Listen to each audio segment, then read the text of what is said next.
Welcome everyone to History Gone Wilder, part of Have History Will Travel. I'm your host, the Wilder historian, Dr. Lucas Wilder, and last time I talked about Upton's attack on the Muleshoe. Now I'm animating the Battle of Yellow Tavern. Although it's not officially part of the Spotsylvania battle, it happened during the fight and the cavalry units of the two armies left from that battlefield to clash at Yellow Tavern, so I'm including it in the Battle of Spotsylvania Court House. If you like what I do, please consider subscribing to the channel if you haven't done so already, join the Patreon page, or purchase something from the Teespring store or Etsy shop. Every little bit helps. Thank you.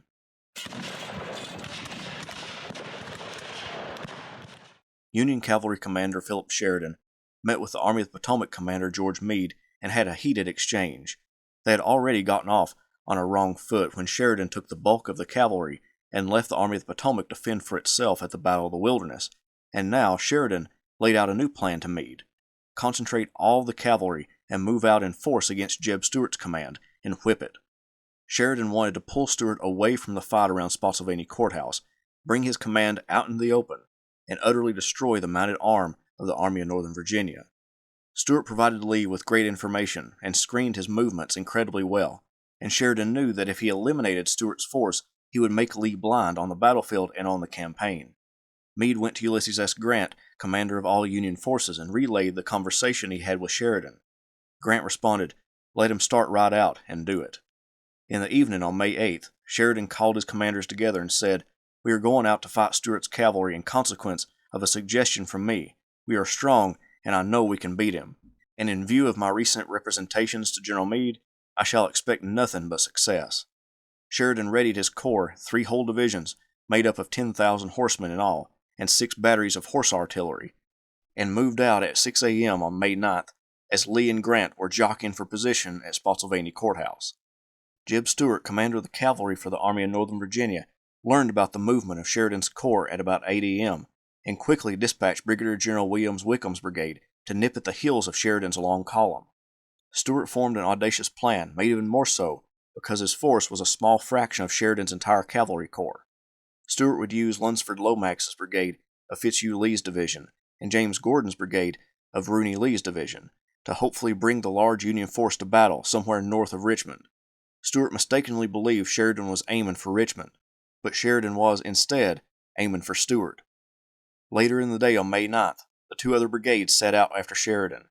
By the night of the 9th, Wesley Merritt's division was already at Beaver Dam Station, recapturing some Federal soldiers who were on their way to Richmond for imprisonment and destroying part of the railroad around the station. Sheridan moved out of Beaver Dam Station on the morning of May 10th and continued south to Ground Squirrel Bridge, where he and his command rested. Stuart, on the other hand, didn't have that luxury. He wanted to push on to Yellow Tavern and turn Sheridan away from the capital, but Fitzhugh Lee refused to go any further without rest. Stuart allowed for about 5 hours of rest, and by 3 a.m. on May 11th, the Confederate cavalry pushed on to Yellow Tavern with his 2 brigades from Fitzhugh Lee's division. Sheridan awoke on the morning of May 11th, left David M. Gregg's division at Ground Squirrel Bridge, and moved the other 2 divisions toward Yellow Tavern. At Ground Squirrel Bridge, Gordon skirmished with Gregg's men, and Gregg even sent 1 brigade to Ashland Station to destroy what it could of that location and the railroad. Gregg thought that by destroying the Ground Squirrel Bridge that it would stop Gordon, but the Confederate general found what was considered an impassable ford and dashed across, driving Gregg's cavalry away, but suffering great casualties as the fight devolved into a pistol and saber battle. On the morning of May 11, 1864, JEB Stuart, the flamboyant cavalryman, seemed subdued. His chief of staff remembered that he was more quiet than usual, softer, and more communicative. Earlier, he mentioned that he didn't expect to survive the war, and he would rather not live in a conquered South. His chief of staff concluded that it seemed now that the shadow of the near future was already upon him. Stuart was only 7 miles from Richmond while at Yellow Tavern. He sent a note to Braxton Bragg, Confederate President Jefferson Davis's military advisor, asking if he thought Richmond's defenses could handle Sheridan. If so, Stuart would wait and attack Sheridan in the flank. Bragg wrote back that his defenses could throw back Sheridan, but Stuart wouldn't receive the response until 2 p.m., after he was already engaged with Sheridan. Lomax aligned his brigade on the Telegraph Road with his artillery on his right flank. Skirmishers were thrown out in front of his line. Stuart knew that Wickham's brigade would soon arrive and Bragg's troops from Richmond would be coming from the south, so hopefully they together could box in Sheridan and destroy him. Sheridan's troops under Merritt attacked Lomax's position. As Stuart and Lomax observed the battle from a high point north of Lomax's line, the outnumbered rebel horsemen were holding their own. Stuart sent an aide to Colonel Henry Clay Pate, who commanded the battle line as Lomax was with Stuart, to tell the officer to hold at all hazards. When the aide arrived, he found that the situation was deteriorating. What looked like a stubborn stand from afar turned out to be chaos within the Confederate ranks. The aide told Pate the orders.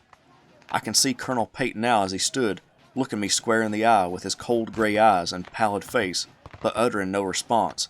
Thinking that he had not heard me, I leaned over my horse closer to him and spoke louder, repeating the order.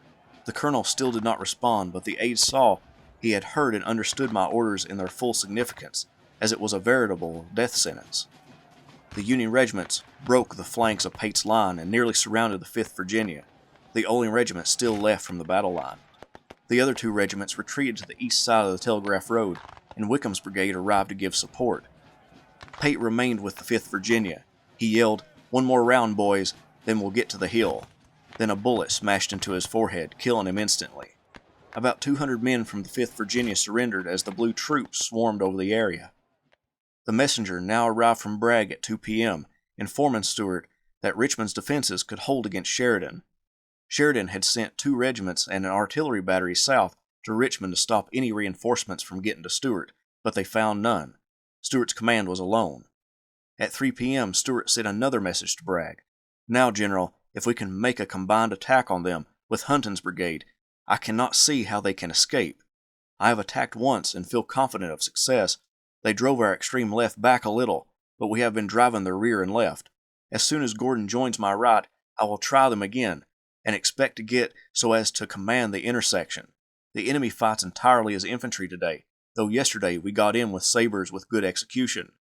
I am glad to report enemies killed large in proportion." The communication was filled with inaccuracies that downplayed the situation, as well as optimism. Not long after his message was sent, Stuart got word from Gordon that he had defeated Sheridan's force at Ground Squirrel Bridge.